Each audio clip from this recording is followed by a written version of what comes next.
What to do, everybody? This is Courtney. Here it goes. American Horror Story, episode 2, season 8, Apocalypse. Alright, so we start out the episode with Emily. She's in her room, changing clothes and everything, and her armoire open up. She paused. Now, what does she do? Does she do the typical shit? Well, shit I probably do. Run, haul ass out the room, then from the hallway holler, who in there? Like that. No, she a brave bitch. She brave. So she walks to the wall with her candle, light, and all that stuff. Check and see what it is. Y'all ain't nothing but snakes just bursting out that motherfucking wall. She's hollering. I'm hollering. Timothy in the hallway lurking. He walk up in there, busting there. What's wrong? He see snakes. He grab her. They both jump on the bed. They hollering. So me and the tall woman, the Amazon chick, they like, what the hell going on here? And so me like, ooh, where they come from? She snatches one of the heads off one of the snakes and look at it and said, this gonna be some good damn eating. And Emily like, but ain't they radioactive and all that stuff like that? And me was like, no, I don't see no swords or nothing on them motherfuckers. They good. And she was like, maybe when the blast hit, they buried deep in the ground to run away from it. So they leave that scene. They go to the motherfucking dining room area, and all that stuff, getting ready for then. Emily asks Venable, what about that breach we had earlier yesterday? And everything, like, who in your office? What's going on? And Venable looking at her like, first of all, you ain't gonna try to check me in front of all these motherfuckers up in here. Second of all, you'll know when you get ready. You know when it's time for you to know. So they, spooning the goddamn food up in everybody's bowls. I need to know who back there cooking. I just need to know, cause it ain't like Big Mama back there cook. It can't be. Big Mama gone. She left during the blast and everything. Because y'all didn't skin the snake. Y'all didn't take the skin off the snake. Y'all just chopped these goddamn snakes and all that stuff and chunked them in some brown looking shitty water broth and everything and just said, bon appetit, bitch, eat up. So when they get ready to motherfucking chew on the gristle of the damn snake meat, they look, pop over the top of their bowls, snakes everywhere. These motherfuckers could join back together, and now they hauling ass, and everybody looking crazy and like, what the fuck? We already know who that is. That's Michael's ass. That's Michael's ass. Them his little helpers be out through the motherfucking outpost to keep an eye on everybody. That's all that is. So they go to the lounge area and all that, and this is when Michael shows up. Michael walks up in the room with that glorious mane that his hair has so much body and shit. It's just like he used juice and berries from the apocalypse to moisturize. I guess his hair gets better with every motherfucking soul that be tortured and all that stuff. He gets his power from pain, destruction, and confusion. So he floats up in there, Gallant, and motherfucking what's the black boy name? Is his name Eric? I don't know his name. They looking like, and I said, we gotta give it to him now. Michael is cute. So Michael goes and basically tells them that, y'all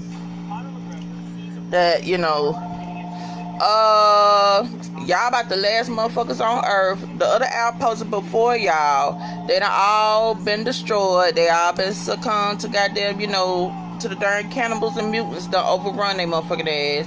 Everybody dead, everybody gone. And one dude like, well, how they all, what happened and all that stuff.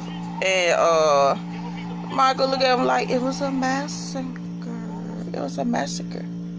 Everybody dead, bitch. And he said, so I'm here to interview and to pick who gonna go with me to the sanctuary. The sanctuary is stocked up for the next 10 years. Everybody be copacetic, everybody be good, and all that. He said either one of y'all, all of y'all, none of y'all. And for those who don't get to go, I ain't gonna leave you empty-handed. You could take one of these goddamn pills, chug a little one, get on your bed, cross your arms, and gone on the glory. You know, so you be knocked out and you won't feel the cannibals as they render your flesh asunder. And so Coco, she like, hold the fuck up. You know, that entitled ass bitch. She like, hold the fuck up. I pay too much money and everything. I should be there regardless of shit. I can't stand that bitch. I cannot stand Coco, y'all. I can't. So Gallion decided, he said, me first. Let's get this over with. Me first. And so they go and they had their interview and everything. And Michael bust out and asked, okay, what's, you know, who you ride for? Who your dick get hard for? And he said, you know, other dicks. But I will fuck a woman if I need to help repopulate the goddamn earth. He said, I did it before. I fucked a bitch in high school and everything. You know, it is what it is.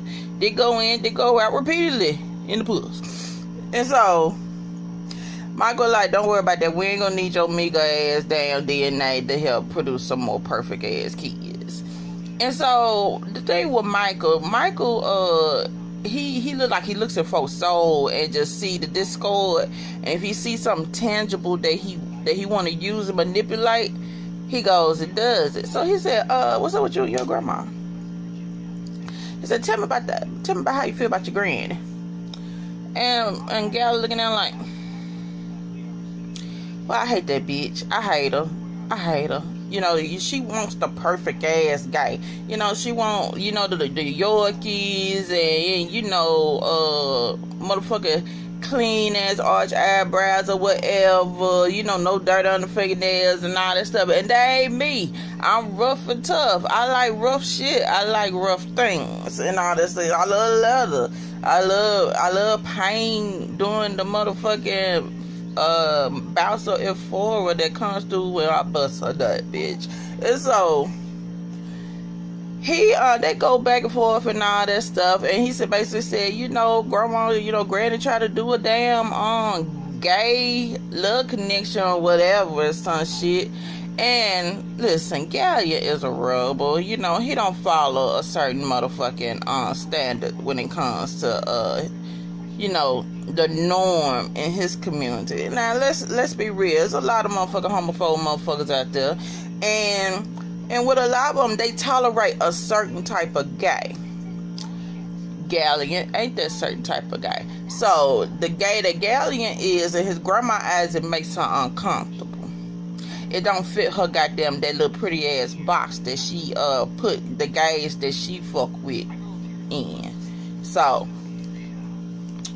he busts up in there when like all them possible suitors show up. Homeboy looks like he dressing like the lead singer from, it's this British punk rock group that I can't think of the name who it was. I can't remember. It just slipped my mind. But he looks like the motherfucker. So they up in there eating bisque. Homeboy got his boombox and shit. And he got a motherfucking gas mask. He said, that bisque? I freaking love bisque. And that motherfucker go and put that gas mask on and put the nozzle up in the goddamn bitch and slurp the bitch through the goddamn motherfucking gas mask. And him and his grandma just motherfucking giving each other the murder ass. And grandma looking at him like, you so goddamn pathetic. I hate your goddamn ass. So, while they're going back and forth and everything, Gallion, you know, he peeping out a little engine, little vibe. Cause, you know, Michael, you know, he just exudes pheromones and shit like that. And he said, I sense something between us. You know what I'm saying? And Michael like, for real? I was like, yeah. And, you know, Gallon like, what's up, dude? What's good? What's good? And Michael just look at him, gets up, go to the doors and sit and open the doors. We will finish this interview at a later time. Gallon like, what? So Gallion goes to his room and all that stuff. He rubbing on himself, stimulating himself, getting ready to fucking jack out, cause Michael is imprinted on his motherfucking brain. So he's trying to get where he need to be. He can't for some fucking reason. And so the doors of his room open up, and lo and behold, it's the goddamn Gimp from the motherfucking first season, y'all. And so Galleon think that's Michael. And so he walks up to him and everything, gets all up in his personal and all this shit. And they do what it do, and Galleon gets his wish. That motherfucker's getting his back blowed out on the bed, bitch. Show the fuck. But the thing what I wanted to happen was this. Because we all know, those who have watched the first season remember that. Dude in the gimp suit, that was motherfucking, even Evan Peters, the one that plays Galleon. And so I was like, why? Oh, come on, Ryan Murphy. You could have did it like this. You could have, like, while homeboy's getting his back blowed out, had the gimp dude take his mask off and everything. And it'd be even Evan Peters, fucking Evan Peters. And I'm like, that'd have been crazy. That'd have been so motherfucking crazy. That'd have been so fucking ridiculous. I was like, come on now, it's American Horror Story. Do that. But they didn't and everything. So here comes Gallion's old grandmammy. She hearing moans and ruckus in the hallway. So she goes to her son's room and see her son bent over bow wide. And she looking crazy. She like, oh my God, oh my God, oh my God. And I'm like, ladies, you gonna run out? Cause you still stern. You stern a little bit too long, bitch. So her motherfucking evil ass go and snitch on her own grandson. She goes to me's office to snitch. And I'm like, how you could do that to your own grandson? It be your own fucking family. Now, that boy didn't have to go get your ass from the house and save your motherfucking ass, your ass. But what he did, why? Because you his nana. Why? Because he loved you. You see how you did your own grandson, bitch? And so, that's so sad. It be your own fucking family. Okay, so next interview is Michael and Miss Venable. They got this like inner war going on. What is a male aspect, female aspect, or whatever? I don't know what the fuck it is. Venable do not like penis. She has this love hate for it. I believe she wants it. She desires it, but she just don't like the bullshit that's attached to it or whatever. Cause she goes and basically try to check. Michael said, y'all men like you is the reason why we up in this motherfucking bullshit ass scenario right fucking now and stuff. And Michael, he's so goddamn, he's the devil's son. He's so shitty. He's so shitty with his cute self. And he's like, who, men like me? And grabs his dick and shit like that. Even I had to look. I was like, now, like, Venable, don't look, bitch. Don't do it. And what she do, her eyes drift down to it. And that's it. That's what Michael wanted. Goddamn, bitch. You done got caught. And all that stuff. So, go back and he said, tell me about the other motherfucking people that's up in here. She says, Dinah, that's the black woman. I don't know nothing about her. Nana, that's Joan Collins' character. She just a bitch that won't motherfucking die. Coco is the motherfucking product of incest, incestual breeding. I said, so Coco, daddy and mama, brother, sister, daddy and daughter, whatever the fuck, and all that fucking shit. And she said, a Galleon ain't nothing but a cowardly ass homosexual. And all that shit. And so Michael, he does this shit where he basically tells what happened to the people outside. Also, Michael also check her for them goddamn you making the rules and all that stuff, rules that I didn't make up. Ain't nobody tell you to say these motherfuckers up in here can't fuck. And he talking about this mama had this baby and begged him to kill her and all that stuff, and she like, what did you do? And he like, no. And it was strange because he had tears running down his eyes. I said, what kind of psycho motherfucker is you? But he is the devil's crumb snatcher. And so he goes and tells her, undress, take off your dress. Now, man, you're doing this interview, you gotta do what he says. If not, your ass ain't going to the sanctuary. So, she's like, dog. And he said, you don't have a choice now.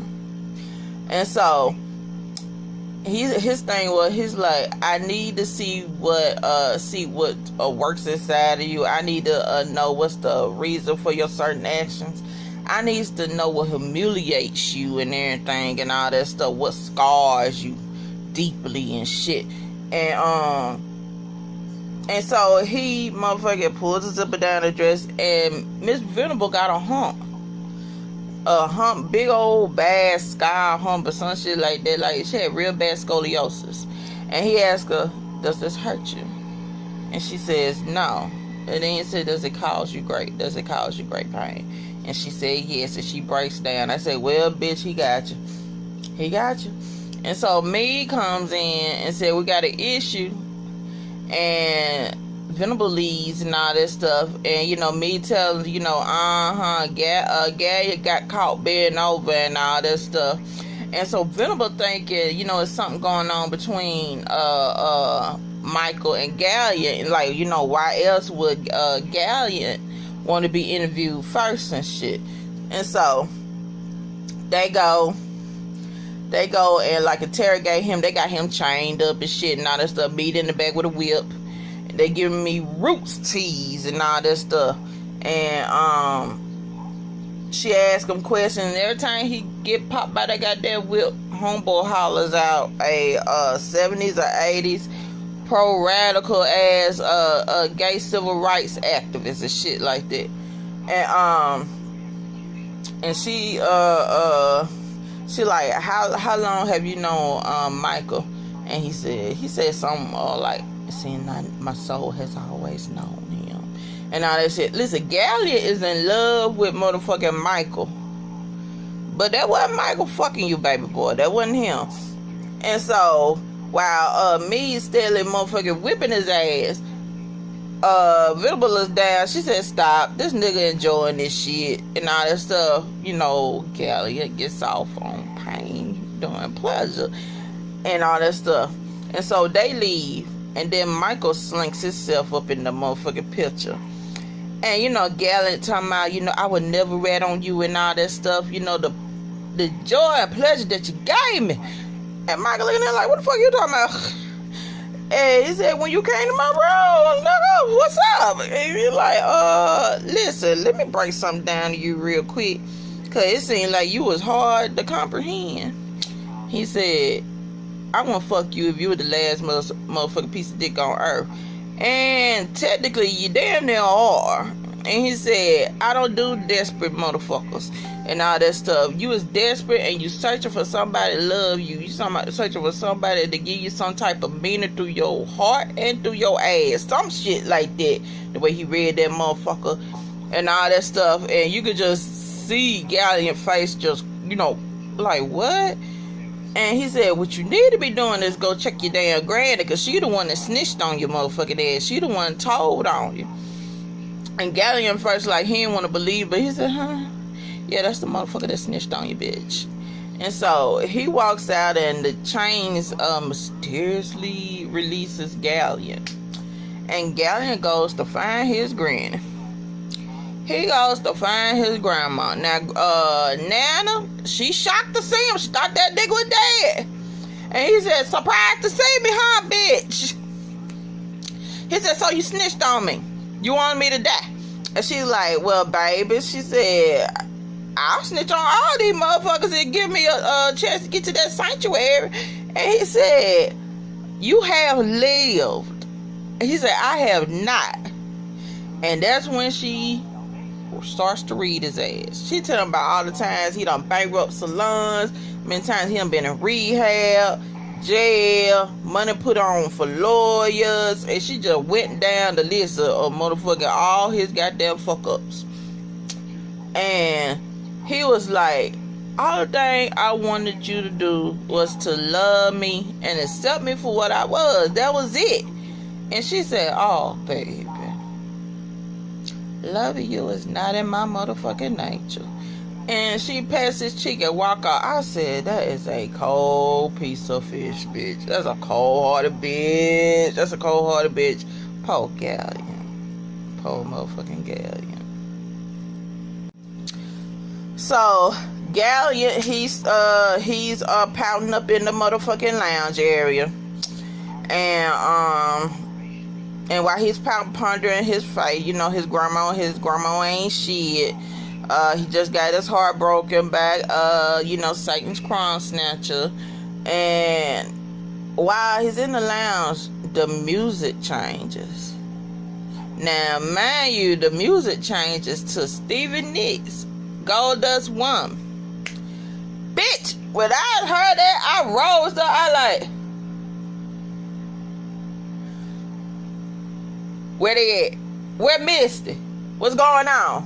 Where they at? Where my witches? Where my witches?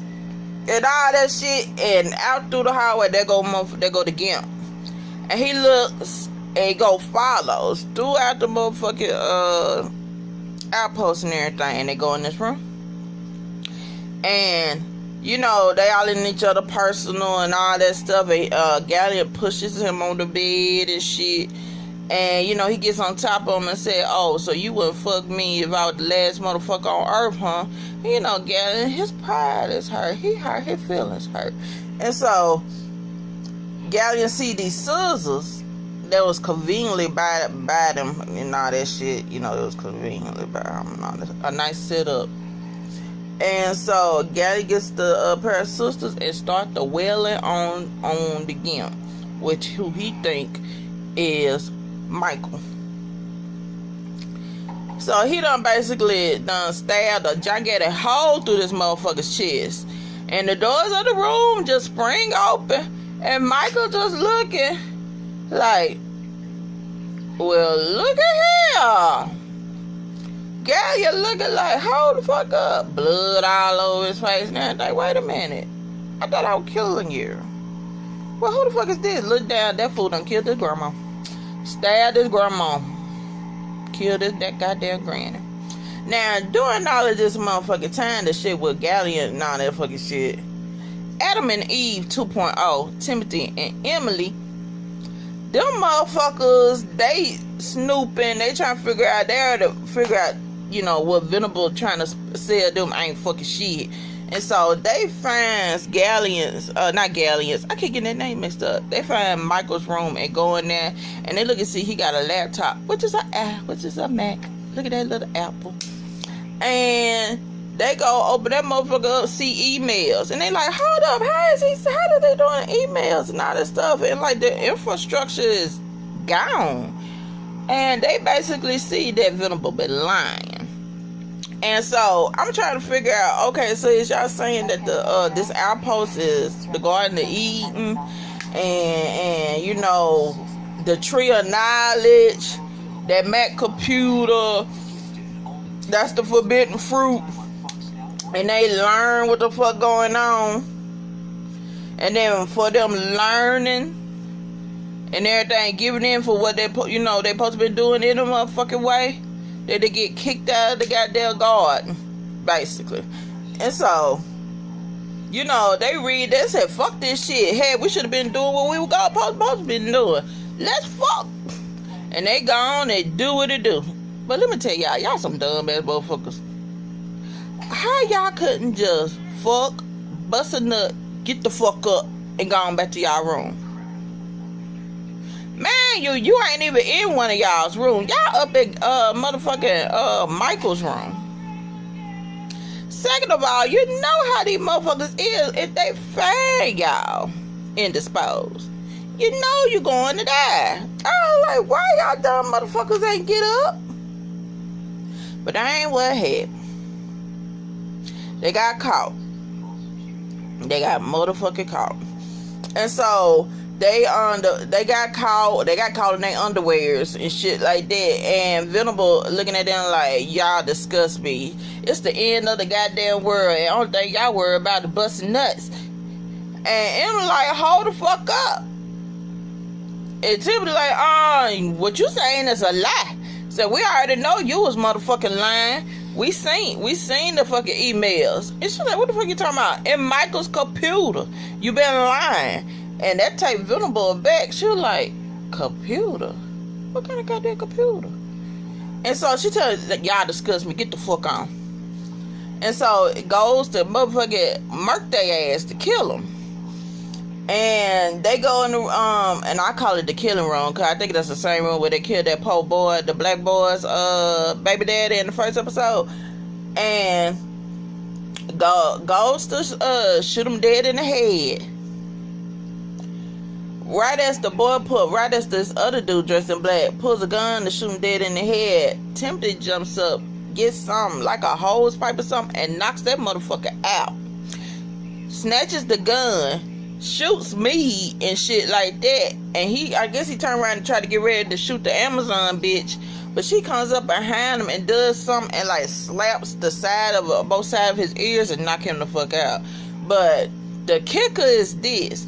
Me runs out and everything. She shot. She thinks she finna fucking die. She goes and look and stuff. Her blood is white. She ain't got meat or vessels or gristles or bones and shit. She got wires, gears and shit. That hoe a goddamn robot. She ain't real. So now we got Terminators. Now we got robots in the motherfucking equation. This goddamn show is a hot mess. It's a hot mess. So that's the recap for episode 2. I don't think I missed nothing. If I did, please forgive me. Like, share, subscribe, and bye.